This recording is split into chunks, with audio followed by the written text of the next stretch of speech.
everybody. This is Carrie Clark from speechandlanguagekids.com. Today I am answering a question from Olga. Olga is asking, how can you use one material or one activity to work on lots of different speech and language skills? This is especially helpful if, let's say, you are traveling and you have a lot of stops to make and a lot of kids to see, but you don't have your whole office worth of materials around you. You can bring one activity and work on it, have that work on several different several different speech and language skills. Or this is also good if you're working with a group of kids who are all working on different skills. That way you just have to have one activity out and work on it on a bunch of different things while you have that one activity going. So I'm going to go over a couple different activities that I typically use when I'm in that kind of situation that I have found to be pretty diverse and to be able to work with different skills on. And while I'm doing this, I decided to pick just 6 skills that I feel like come up a lot in speech therapy. So these are the ones that I'm going to talk about how you can use those activities. Obviously, you can use those activities for any number of speech and language skills, but those are the ones I'm going to specifically hit. So those 6 areas are vocabulary, answering questions, speech, so speech sounds or phonology, whatever you're working on, grammar, pragmatics or social skills, and following directions. So those are just the 6 that I picked that seem to come up quite a bit in speech therapy. So how do we use one activity to work on all 6 of those things? Well, the first one I want to do is book reading, because this is probably the easiest and the most efficient way to do this. Plus, books are really easy to carry around. So if you're traveling, you can just throw several in your bag and it works really well. So how can you use book reading to work on those different skills? Well, the first one was vocabulary, and that one's pretty easy. You can just talk about the vocabulary that you see in the book. So you can have the child label things. You can have the child, if it's an older child, you can have them categorize them into different groups, the objects that are in the book. You can talk about the actions that characters are taking. You can do all kinds of good stuff with vocab on that. The next one is questions, answering questions. This, you can ask questions about the pictures specifically. So what is he doing there, or what's he holding? Or you can ask questions about the story. So you can say, what just happened? Or why did he do that? Or where is he going? Asking those kinds of questions. You can also do some asking some inferencing and future questions by saying, what do you think is going to happen? The next one is speech. You can work on speech through reading books by having the child listen for words that contain their target sound and practicing those words or those phrases or those sentences, however they want to do it. Or you can just have them retell part of the story and have them make sure to use their whatever sound that they're targeting at that point. So that gives you an option of working on it all the way from listening all the way through conversational speech. The next one is grammar, and you can use book reading to work on grammar by pointing out the grammatical markers that they're working on within the story, but then also you can have the child retell the story and make sure that they use those grammatical markers in there. The next one is pragmatics. For pragmatics, I would read a book and then talk about the scenarios that were in that book and what are the expected behaviors for that situation. So, wow, that character was doing this in this book. What are the expected behaviors that we would see in that situation? And then what would happen if you violated those expectations? What would happen if he started screaming right here? What do you think other people would do? How would they react? You can talk about the different behaviors that are associated with different social situations. And then the last one I want to touch on is following directions. So with book reading, you can work on following directions by saying, okay, point to the bear, point to the ball, or first point to the bear and then point to the ball. Or you can get really complex and say, don't point to the yellow bear until you've pointed to the blue sky. I don't know, I'm making stuff up. But you can get pretty complex with your directions and try to give more complex directions for older students, or just stick with very low directions for the younger students. Okay, so that's book reading. That's how you can address all of those 6 different skills. Like I said, you can address many other speech and language skills as well, but those are the main ones we're going to talk about today. The next activity I like to do for using for multiple skills is using Plato, and this may not be an option for you because it is pretty messy, so it may not be something that travels well, but if you do have Plato, I use this one a lot with my kiddos. So how can you work on vocab? Well, you can get some cookie cutters that have different shapes or objects and practice using the cookie cutter and then talking about those objects. Or you could just build something yourself out of the Play-Doh, make a sculpture of something, and then have the students guess what it is. And if you're like me, your art skills aren't that great, so it probably doesn't look entirely like it. So you may have to give them some clues like, well, it's a fruit, and it's usually red, and it's juicy. And by giving them those clues, you're helping them build those vocabulary skills. Plus they have the visual of what you attempted to make. So there's vocab for Play-Doh. For asking questions, you can ask questions about what the child is doing. You can ask questions about the things that you've made. You can ask questions that are related to the things that you made. So let's say you made an apple. You can say, what is that? It's an apple. What do you do with an apple? Where do apples grow? Where do we keep apples? Where do you buy apples? Why do you eat apples? You could ask all kinds of questions just based on the things that you're building and the things that the child is interested in building as well. Okay, so how do we work on speech? I like to make letters out of my Play-Doh, and then have the child come up with words that go with that sound or that letter. So if the child's working on the k sound, we'll make a letter K, and we'll make a letter C. We'll talk about which words have the K in them, which words have the C in them, how do they sound. Let's see if we can put that word in a sentence, and then use the letters as a means to work on whatever sound they're working on at whatever level they're working on. Okay, so how do you do grammar? One thing you can do with Play-Doh for grammar is practice acting out or describing scenarios with the Play-Doh. So you can create some little props with the Play-Doh and then say, okay, we're going to pretend like this is happening. And then you do a little play scene or you act something out, and then encourage the child to use those correct grammatical markers while they're doing that. The next one is Pragmatics, and you can practice play skills and interaction skills by having children in a group working together with Play-Doh. Maybe you give them a task like they have to build something together and they have to work together and talk together to figure out how to make it. Or you can have them practice taking turns with something or asking the other child to pass a tool. There's all kinds of things that you can do to work on social interactions with Play-Doh. And then the last thing is following directions.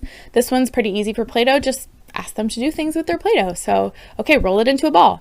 All right, now roll it into a snake.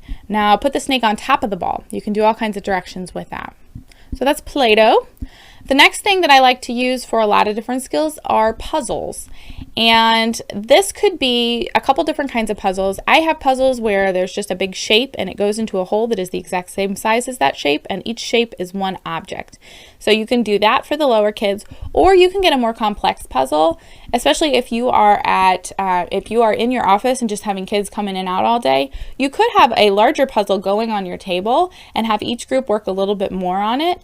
And what would be really fun would be to take pictures before and after each group. So you could say, okay, this was the picture after your group. Look how much progress you made. And then the next time when they come in, you can say, hey, look what happened once everybody else worked on it. So then they can see the completed puzzle, even if they don't get it completed while they're in the room with you.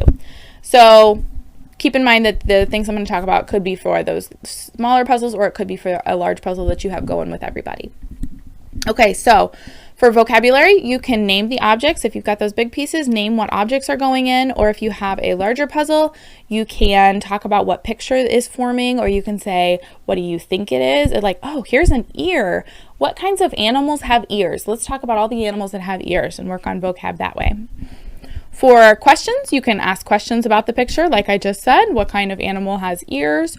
Or you can say, oh, this thing is red. What kinds of foods do we eat that are red? Asking different questions. You can ask about what's forming on the picture, what they think might form on the picture, or if you've got the pictures already there with those big puzzle pieces, ask questions about those things. Like, this is an apple. What do we do with an apple?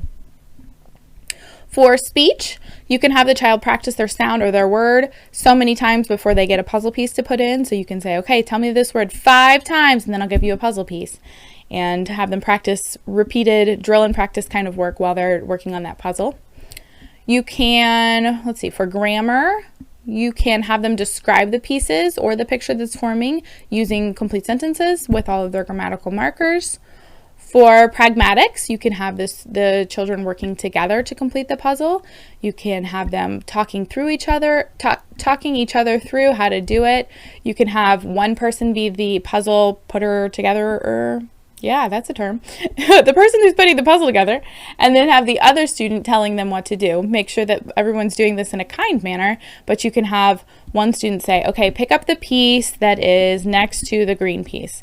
So then they have to think about what words they're going to say, and the other student can't do anything unless the first student tells them what to do. So make sure that everyone's giving clear directions and getting their point across, and then you can also work on having the second student ask for clarification if they didn't understand. So both partners get to work on social skills during that activity.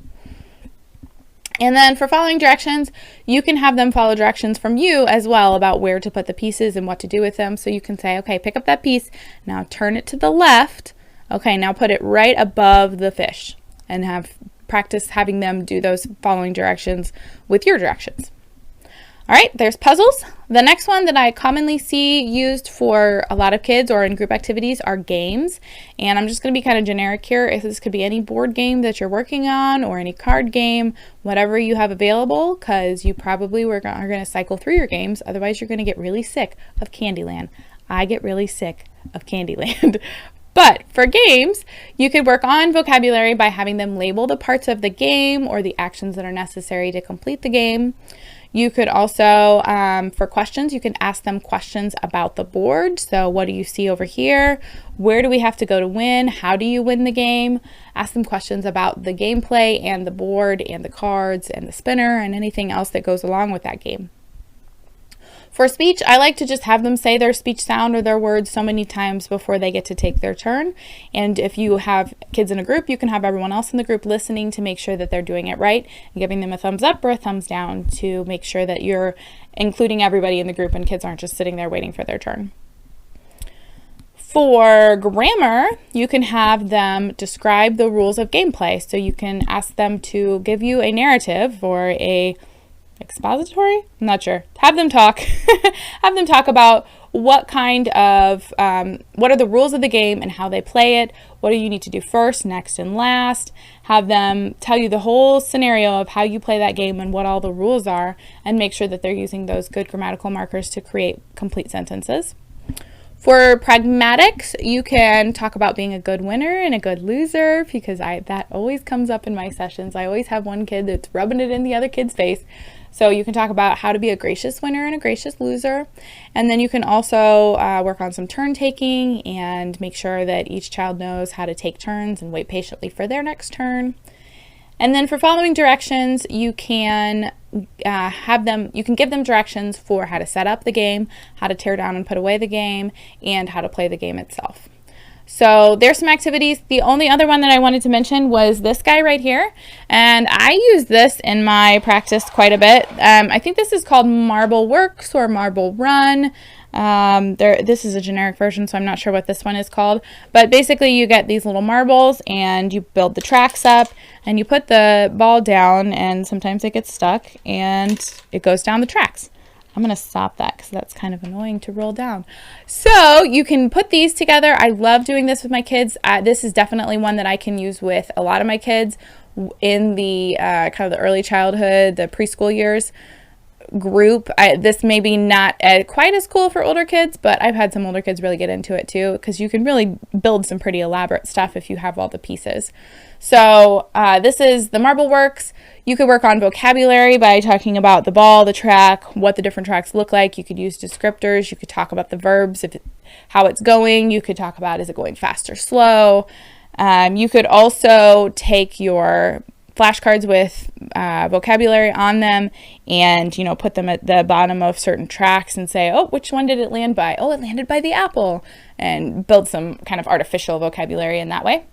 For questions, you can ask questions about what's going on with the balls. You can ask questions about how they're building it, ask questions about how the whole thing works, just base those on the level of the child.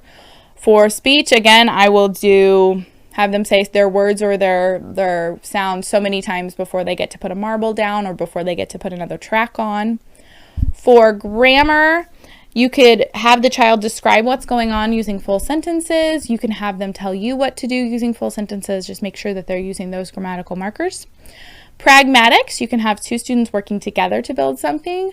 The nice thing about this is if you don't build it right, it's not going to work right. So if they don't get the pieces on right, then it might just drop all the way through one side and not go down all the tracks, or it might fall over if you don't stabilize it. So you can have those students working together to solve some of those problems and make sure that they're using their language and their communication to overcome any challenges that they come across and any communication breakdowns that may happen during the process. And then following directions, you can have them follow directions for which pieces to put on next, how to put the pieces on, where to put the ball, all that kind of stuff. So that's Marble Works, Marble Run, however you want to say that. That's probably not one that you necessarily have in your office, but hopefully those other ones are pretty general activities that you will already have access to and can use that one activity for multiple skills. Hope that was helpful. If you have any questions, you can leave those below in the comments.